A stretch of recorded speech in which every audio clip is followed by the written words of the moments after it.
Bienvenidos una vez más a un episodio de Let's Talk Podcast de NTT Data y hoy hablaremos sobre un tema que está en boga, que está en el centro de la transformación digital. Se trata de la nube. ¿Qué tan preparada está Latinoamérica para sacarle provecho a esta tecnología emergente? ¿Qué papel juega la seguridad en todo el proceso de implementación de esta tecnología? Y sobre todo, ¿cómo pueden las empresas convertir el cloud en una fuente real de valor para el negocio? Para ello, nos acompaña un experto de la casa de NTT Data. Se trata de Roberto García Godoy, director de Arquitectura Cloud de NTT Data para Iberia y Latinoamérica.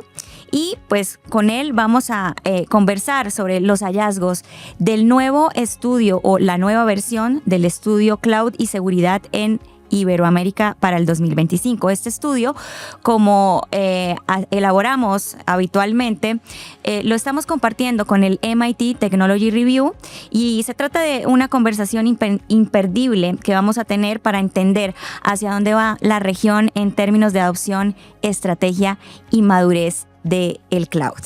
Roberto, bienvenido. Muchas gracias, Paola. Si te parece bien, entramos en materia, ¿vale? Perfecto. Quisiera abrir la conversación justamente con este dato, y es que el 80% de las organizaciones en Iberoamérica están en fases avanzadas de la adopción del cloud. ¿Qué factores son los que están impulsando este crecimiento y qué diferencias hay entre Latinoamérica y los países ibéricos? Bueno, yo diría que en general en toda la región, lo que nosotros llamamos Iberoamérica, tanto en Iberia como en América Latina, todas las empresas, sin excepción, están avanzando en la adopción. Eso es una excelente noticia porque creo que no solo para las empresas, sino para la sociedad es un paso adelante en la transformación digital. En Iberia tenemos un contexto un poco diferente. Venimos unos cuantos años trabajando en la adopción a la nube por diferentes motivos. Inversiones provocadas de la Unión Europea, los hyperscalers vinieron un poquito antes con inversiones en ciertas regiones específicas. Bueno, siempre ha habido un apetito a la inversión un poquito acelerada. En América Latina tal vez venimos un poquito más atrás. Vimos el año pasado que tal vez estaba un poquito más atrasado. Este año de nuevo pues parece que coge fuerza y va avanzando bastante.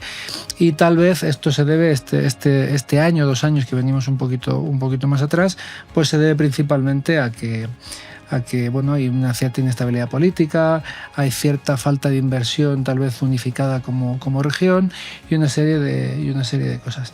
En Europa ahora mismo, en particular en España, se está trabajando muy fuerte en la modernización de aplicaciones. Aquí estamos ahora en algunos países, tal vez Chile, tal vez Colombia, principalmente Brasil, muy avanzados ya en cierta modernización, pero sobre todo la gran mayoría todavía en una migración a la nube sin más. Vale, hablando de implementación de la nube, ¿cómo ves a México en este ámbito? ¿Cómo se posiciona México? Porque también se ve en este país una fuerte concentración en la fase de implementación.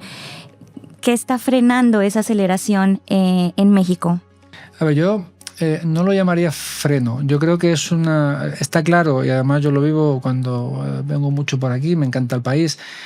Vivo mucho cuando hablo con diferentes CEOs y CTOs de las empresas, que la adopción es una realidad y cada vez van más de forma decidida a ello. Y esto se debe, yo creo, que a la presión de la competitividad de las empresas, el cómo son más eficientes, el cómo van resolviendo ciertos gaps que tenían, ¿no? Sin embargo, es verdad que yo creo que hay 3 factores que son los que más pesan habitualmente, que son los que les hacen ir un poquito más con cuidado. Uno es la seguridad. Claramente la seguridad es uno de los factores que marcan a la hora de tomar ciertas decisiones de irte a la nube. Luego yo creo que podemos hablar un poquito más de esto si quieres. Miedo a los costes. Yo creo que los costes es algo que asusta bastante. Normalmente México, al ir un poquito por detrás de otros países y consultar y observar lo que está pasando, han visto que a veces el movimiento genera más costes de lo que estaba estimado, y esto asusta un poco, ¿no? Entonces esto es algo que también se va a trabajar. Y creo que también, y esto lo vivo mucho y el estudio también nos lo dice, hay cierto desconocimiento a cuáles son los factores diferenciales que hacen que de verdad me atraiga valor. Y esto es fundamental para acelerar la adopción. Claro, y ese me lleva a un tema muy importante, y es el valor estratégico que le damos a esta tecnología desde los negocios, ¿no? Uno de los hallazgos más relevantes es que la nube ha dejado de verse como una opción de eficiencia y ahora se entiende más desde la perspectiva estratégica. ¿Qué estarían haciendo las empresas más avanzadas para convertir la nube en una fuente concreta de valor?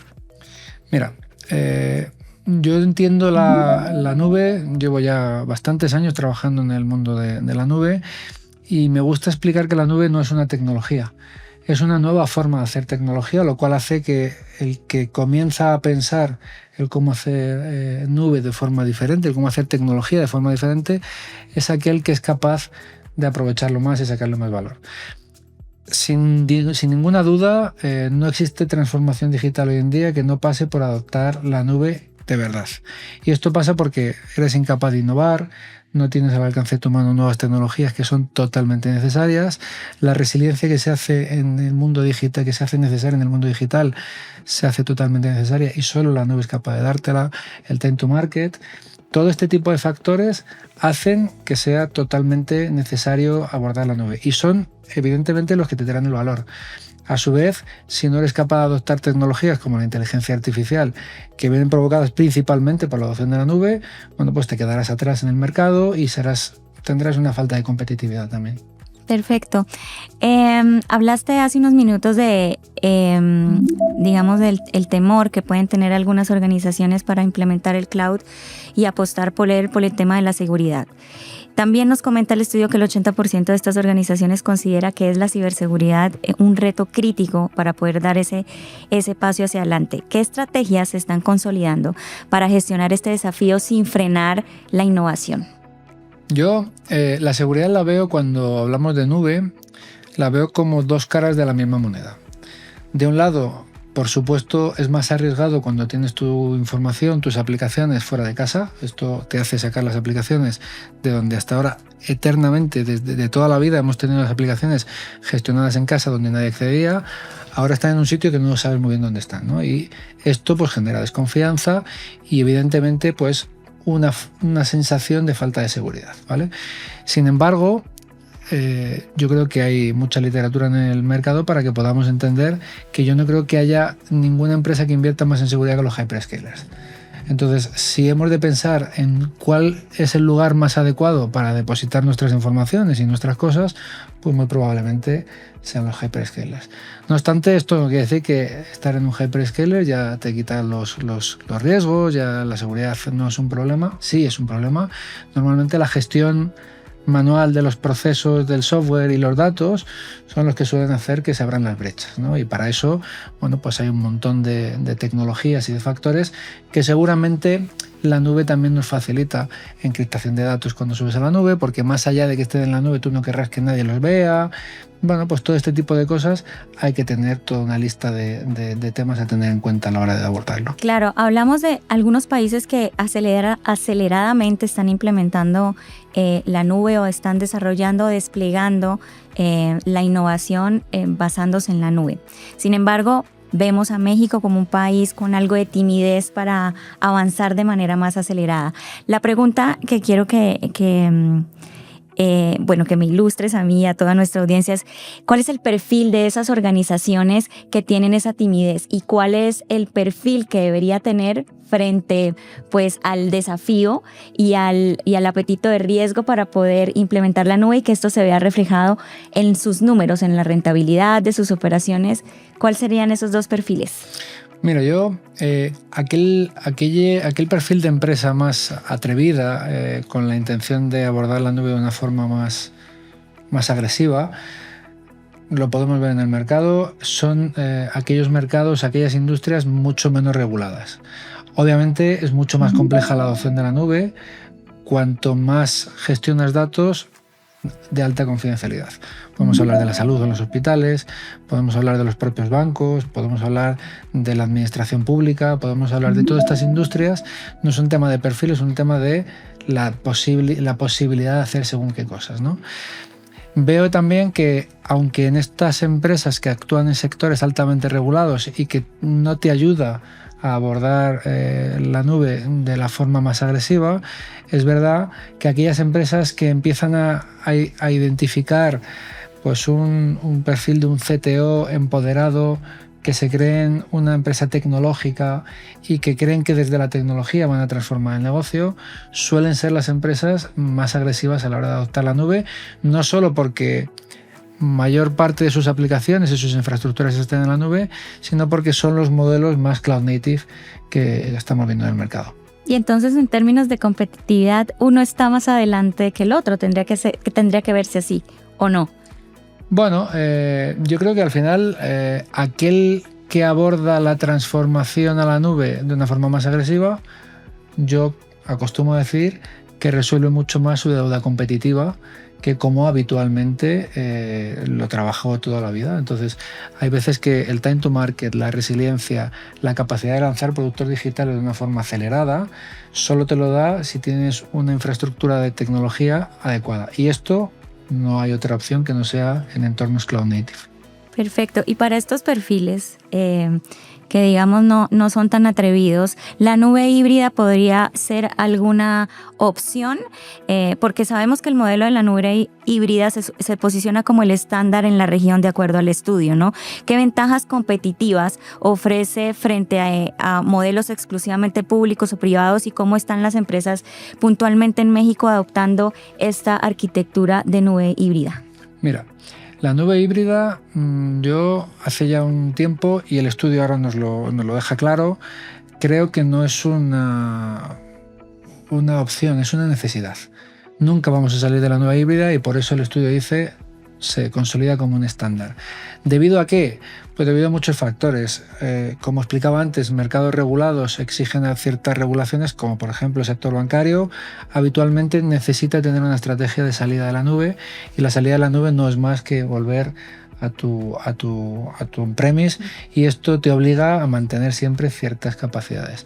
También hay veces que no compensa la inversión en pasar ciertas tecnologías a la nube porque el coste sería demasiado elevado y el valor de negocio que trae ese movimiento pues tampoco lo justifica, con lo cual es evidente que tampoco vas a hacer inversiones desde el punto de vista de algo que no aporta un valor, ¿no? Y también hay veces que es un tema muy de conocimiento, ¿no? El cómo voy a gestionar la combinación del OPEX y la inversión, el CAPEX, perdón, en este caso, de la inversión que he hecho en la compra de infraestructura durante los últimos años, con el OPEX que va a ir incrementando en la medida que me voy a la nube. Entonces, ese miedo a ver cómo gestiona el OPEX contra el CAPEX también es algo que ayuda a que a veces dices, bueno, pues voy a mantener mis dos nubes, voy a tenerlo claramente, en un lugar voy a trabajar de una forma, en otro lugar de otra. Es verdad, y el estudio también nos lo dice, hay una tendencia que para aquellos que trabajan en nube híbrida claramente, el ambiente privado, cada vez más vemos en el mercado una inversión para transformarlo en nube privada. Cuando hablo de nube privada es trabajar casi exactamente igual como se trabajaría en la nube pública, pero con una nube privada, con una inversión de la transformación de toda la infraestructura. Ok, siempre cuando estamos lanzando estos estudios con tecnologías emergentes, encontramos algo en particular entre todas, y es el tema de la brecha del talento digital y cómo esto se vuelve un verdadero desafío. ¿Qué cambios ves necesarios en el mindset corporativo para lograr una adopción sostenible en el tiempo, teniendo en cuenta que justamente esto es un reto que hay que sortear, ¿no? La brecha del talento digital, el talento especialmente formado para poder hacer esas implementaciones. Mira, hay dos factores. Yo creo que uno es los modelos organizativos y operativos de las compañías, que creo que cambian de forma sustancial, sobre todo en el ámbito de TI, aunque no solo. Porque, por ejemplo, la forma de comprar infraestructura cambia radicalmente y los procesos de compras de las organizaciones han de adaptarse. Claro, cuando nos vamos al mundo de la TI, pues cambia de forma más drástica. Veíamos que veníamos de mundos donde hablábamos del desarrollo por un lado y las infraestructuras por otro. Durante los últimos 10 años venimos hablando del DevOps, que trata de mezclarlo y hacer que todo el mundo trabaje de una forma solo. A mí ya me gusta entonar el concepto del NoOps, que esto no significa para nada que las empresas no tengan operaciones. Por supuesto, esto sigue existiendo de una forma distinta y ahora hablaré de ello, pero en el ciclo de vida del desarrollo del software se hace cada vez menos necesario el tener personas y talento de operación. Esto nos lleva al segundo factor, que ya no es la organización, es un tema del talento en sí mismo. El talento en sí mismo hasta ahora estaba acostumbrado a codificar, si eras un desarrollador, u operar, administrar ciertos sistemas, si eras un operador. Ahora todo va código y nadie separa si está operando o desarrollando, todo es lo mismo. Entonces, Yo esto lo mezclo o lo comparo mucho cuando nació el Big Data. Hablábamos de que tener informáticos y que a la vez supieran de matemáticas era muy complicado. Y veíamos luego, unos años después, ver las universidades lanzando nuevas carreras asociando estos dos conocimientos. Yo recuerdo cuando yo estudié, soy ingeniero informático de gestión, y en mi ámbito, cuando yo estudiaba, se hablaba de informático de gestión o informático de sistemas. Cada vez más estos son dos mundos que los vamos a ver conectándose. Y esto es un poco lo que yo creo que va a terminar sucediendo en el mundo entero y en particular en México. El estudio nos deja ver cómo algunas organizaciones entienden muy bien el cloud desde la eficiencia, ¿no? Y hay otras que, si bien entienden la eficiencia, necesitan dar pasos adelante para entenderla desde la estrategia de la compañía, ¿no? Cómo es la aportación de valor del cloud en la estrategia del negocio. Dicho esto, quisiéramos saber, dentro de toda la gama de los sectores que ustedes estuvieron evaluando en el estudio, ¿cuál de ellos entiende muy bien el valor del cloud desde la estrategia y cuál todavía sigue apostando únicamente por el valor que puede agregar desde la eficiencia? Mira, todos los sectores, sin excepción, habitualmente avanzan hacia la nube. Esto no es una excepción por ninguno de los sectores.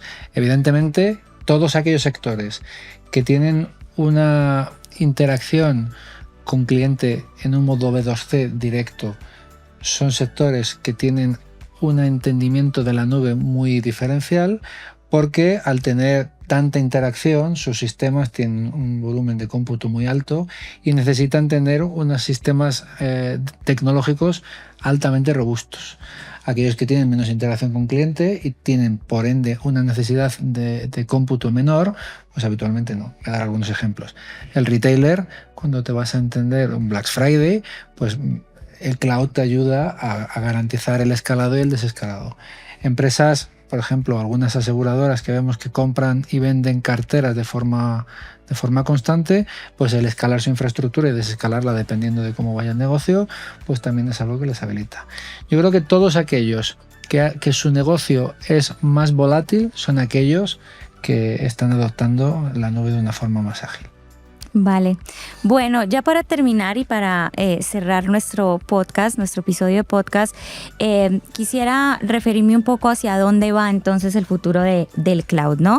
El estudio habla de inteligencia artificial generativa, de agentic system y de la computación cuántica como el próximo horizonte que se avecina con el cloud. ¿Qué recomendaciones puedes darle a las empresas que hoy están apenas alcanzando la madurez en la implementación del cloud para prepararse a esta nueva ola tecnológica que está completamente conectada con el desarrollo cloud? Mira, yo la IA la veo como el gran trending del mercado ahora mismo. Yo creo que no hay ninguna empresa que no esté planteándose qué debería hacer con esto, ¿no? Y cuando veo la IA y asocio el concepto de cloud en conjunto, me aparecen dos factores.